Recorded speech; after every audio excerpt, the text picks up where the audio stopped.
എന്നെ പോലെയൊന്നും അല്ല. ഞാൻ എപ്പോഴും എൻ്റെ മോളോട് പറയാറുണ്ട് പലപ്പോഴും, എടി നീയും ഞാനും തമ്മിൽ ഒരുപാട് വ്യത്യാസങ്ങളുണ്ട്. ആ വ്യത്യാസം എന്താന്ന് ചോദിച്ചു കഴിഞ്ഞാൽ, ഞാനൊരു സാധാരണക്കാരൻ്റെ മകളായിരുന്നു, നിന്റെ പപ്പ ധനികനാ. അപ്പോൾ ആ വ്യത്യാസം എന്നും ലൈഫിലുണ്ടാവും. ഞാൻ എല്ലാത്തിനും വാല്യൂസ് കീപ്പ് ചെയ്യുന്ന ഒരാളാണ്. അത് ഡ്രസ്സ് ആയിക്കോട്ടെ, ഭക്ഷണം ആയിക്കോട്ടെ, പൈസ ആയിക്കോട്ടെ. പക്ഷെ ആ കുട്ടികൾക്ക് അത് അറിയില്ല. അവർ വളരുന്ന നമ്മളൊരു ബുദ്ധിമുട്ട് അറിയിക്കാതെ വളർത്തുന്നത്. ഇപ്പം പൈസ ഉണ്ടെങ്കിലും ഇല്ലെങ്കിലും എല്ലാ മാതാപിതാക്കളും ഇപ്പോഴത്തെ കാലത്ത് മക്കളെ ബുദ്ധിമുട്ട് അറിയിക്കത്തില്ല.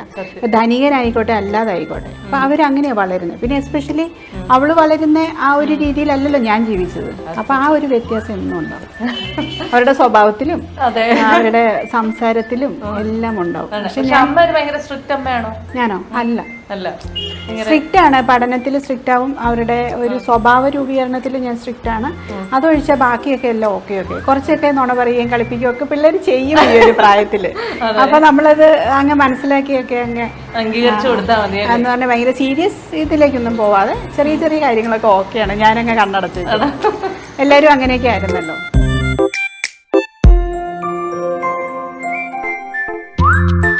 ഇത് ആക്ച്വലി മൊത്തം ബെഡ്റൂംസ് ആണ്. ഞങ്ങളുടെ പിള്ളേരുടെ റൂം, ഞങ്ങളുടെ മാസ്റ്റർ ബെഡ്റൂം, പിന്നെ അമ്മച്ചിക്ക് വേണ്ടിയിട്ട് റൂം, അങ്ങനെ 4 ബെഡ്റൂംസ്.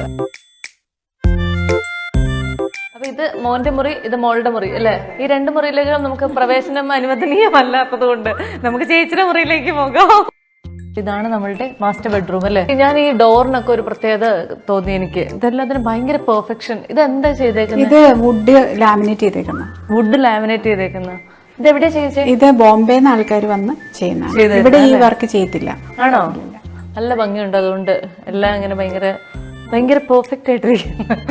അപ്പൊ ഇതാണ് നമ്മളുടെ ചേച്ചിയുടെ ബെഡ്റൂം, മാസ്റ്റർ ബെഡ്റൂം.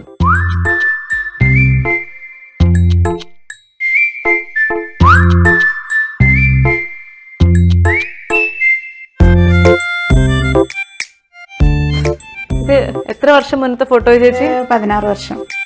ഇവിടെ ചേച്ചിയുടെ സാരി കളക്ഷൻ? സാരി അവരെ എണ്ണി കഴിഞ്ഞ ഒരു 50 കഷ്ടിയില്ലേ കാണും. അത്രേ ഉള്ളൂ. അതെന്താ ചേച്ചി ഇടയ്ക്കിടയ്ക്ക് സാരികളൊക്കെ മൊത്തമായി മാറ്റി പുതിയ റൗണ്ട് കൊണ്ടുവയ്ക്കാൻ? കുറച്ചൊക്കെ ഇങ്ങനെ കൊടുക്കും. ഇങ്ങനെ ഇവിടെ ചിരിച്ചോണ്ടിരിക്കുന്ന ഒരാളുണ്ടല്ലോ. ഇതെന്റെ ബേബി ബുദ്ധ. സ്ലീപ്പിംഗ് ബുദ്ധ, ലാഫിംഗ് ബുദ്ധ, ബേബി ബുദ്ധ. അതെ അതെ അതെ. ഇത് ബോംബെന്ന്. ചേച്ചിക്ക് കാര്യം ബോംബെ മിസ് ചെയ്യുന്നില്ലെന്ന് പറഞ്ഞാലും ഈ വീട്ടിലെ പകുതിയിലധികം സാധനങ്ങളും ബോംബെ. അതെന്നാ ചെയ്യാ, ഇവിടെ നമുക്ക് കിട്ടാത്ത സാധനങ്ങളൊക്കെ ബോംബെയിൽ കുറെ കിട്ടും. എനിക്കൊന്ന് ഇവിടെ നമ്മുടെ കടകളിലൊക്കെ കിട്ടുന്ന പല സാധനങ്ങളും, ഇവൻ ഈ ഇലക്ട്രിക്കൽ കടയിൽ കിട്ടുന്നത് പലതും ബോംബെന്ന് അവർ കൊണ്ടുവന്ന് വെച്ചേക്കുന്ന. അപ്പൊ നമ്മൾ അവിടെ ഉള്ളതുകൊണ്ട് നമ്മൾ ഓരോ പ്രാവശ്യം പോകുമ്പോ ഇങ്ങനെ